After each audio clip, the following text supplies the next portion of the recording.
Hi, welcome back to the Yahweh's Renaissance Ministry broadcast. This is the the Yahweh's creation part of the broadcast, which is meant to highlight just amazing things that our Creator has done in this world, and just really all of it in different ways. And I like to just simply focus on one area or another, whether or not it's on a microscopic level or on a larger um, kind of universal level, if you want to call it that. Looking out into the universe, like behind me, you have the Orion Nebula, which I just think is just unbelievably fascinating and part of Yahweh's creation. So this is really a focus on how amazing his his work is. I mean, if we look around, just anything. I mean, just looking at our bodies, and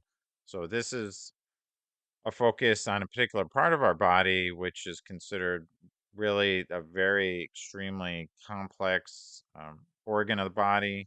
And this this video, I hope it isn't too creepy at first. It seemed a little creepy at first, but I think once you start watching it, it just really highlights the amazing reality of our eyes and how they work and the different components of the eyes and just really how complex they are.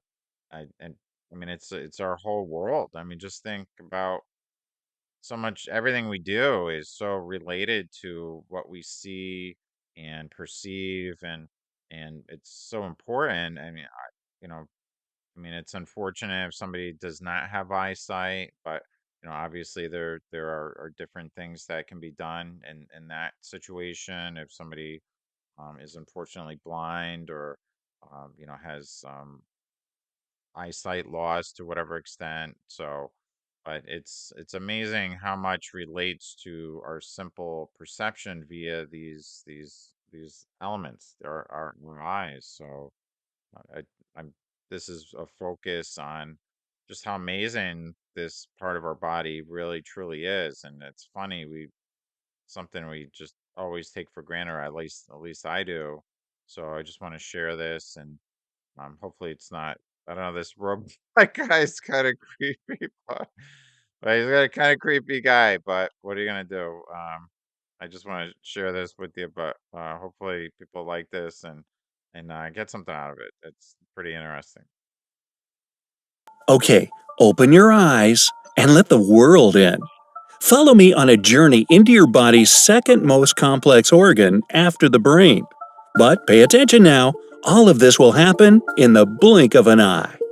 First job at hand, get inside. Let's follow this dust particle. It floats up and lands on the cornea. That's the outer dome covering your eye. You can feel its shape right now. Close your lids, put your index finger over them, wash your hands first, and move your eyes side to side. Feel that bump? That's it. No blood vessels here. Your corneas get oxygen directly from the air, so your eyes breathe. But it's full of super sensitive nerves. They sense something foreign, and the fastest muscles in your body get to work. Your eye blinks. That dust particle gets washed away. Let's try this again. The only way to get into the eye is with light. That's how your vision works, and it's why you can't see in the dark. Duh. But how do we see objects that don't emit light themselves? The light coming from the source, be it a light bulb or the sun, hits the object. Some of it gets absorbed, and some of it bounces off and enters our eye. It's a nice reflection on you. More on that a bit later. For now, it's way too dark in this room. Somebody flip a switch. Ah, that's better. We zoom along, going the speed of light, and pass through the cornea. It's dome-shaped to help focus light where it goes next, the lens. But before we get there, we pass through the pupil. It's not a black circle in your eyeball, it's a hole.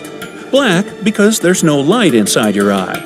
Red eye in flash photos is because the light from the camera is passing through and bouncing off the back of your eye. It's full of blood vessels in there, so your pupils glow red.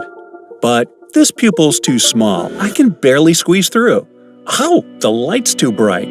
The tiny muscles in your irises, that's the colored part of your eye we know and admire, have relaxed to make the pupil smaller. This doesn't let too much light in and protects your eyes from excessive brightness.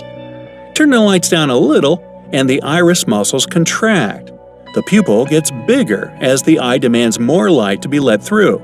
There we go. We pass through and come upon the aspirin-sized lens.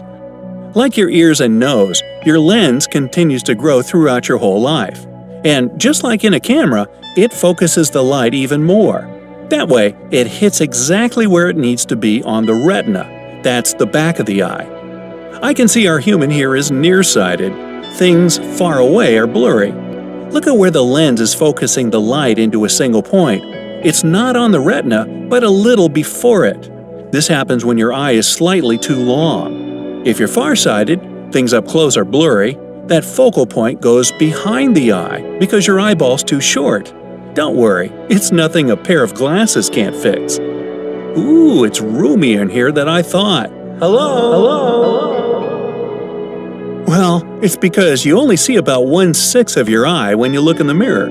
The rest of it is inside your head. Your eyes themselves are about the size of ping pong balls. And just within this seemingly small little organ, there are over 2 million working parts. Whoa, hold on. Everything's shifting to the right. Whoa, now to the left. Our human must be looking for something. Your eyes move thanks to 6 muscles holding them in the socket. Certain ones contract, and your glance changes direction. Up, down, left, right, all around. Okay, things have calmed down, so let's continue following the light projection. Say you're looking at a big, bright apple sitting on a blue table. A yellow light bulb hangs above. If you could see the image in here, it'd be upside down on the back screen of your eye. It's because the lens bent the beam. But you can't see this picture on the retina because eyes aren't projectors. It's just light hitting some tissue on the back wall of your eyeball. There are nerves and special receptors back there. They turn the light coming into your eye into nerve impulses the brain then decodes and makes sense of. So, we journey further. Here are those receptors. They can be cones or rods. Cones are the reason your incredible eye can detect up to 7 million colors. Surprisingly though, your cones come in only 3 types: red, green, and blue. It's the combination of their work that allows you to see magenta, chartreuse, or cyan. Except for colorblind people. They might be missing one of those types, or they don't work as they should. So these people don't see certain colors at all, or things aren't true to their color. For example, if there's something wrong with your green-sensitive cones, green and yellow look reddish-brown. There are also your rods. They pick up black, white, and over 500 shades of gray in between. Way more than 50 shades of gray.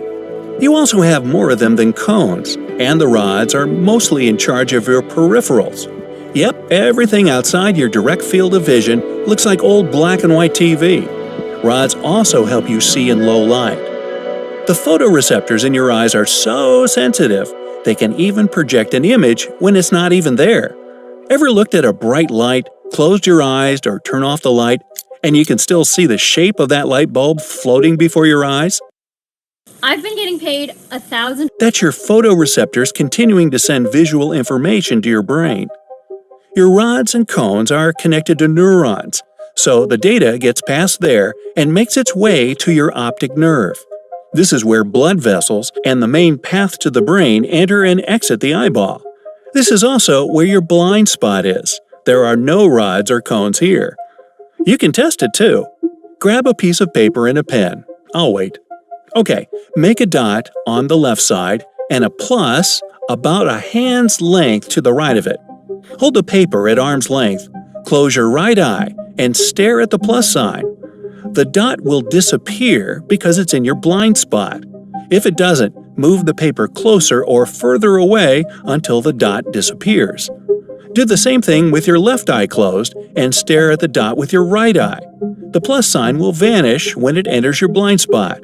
You don't notice these spots because your brain fills in the missing information. So, we travel along the optic nerve and into the message decoder, your brain. Ow! Shocked me. Oh yeah, we're in the nervous system now. So we're traveling with electric impulses. The optic nerve leads into your brain's visual cortex.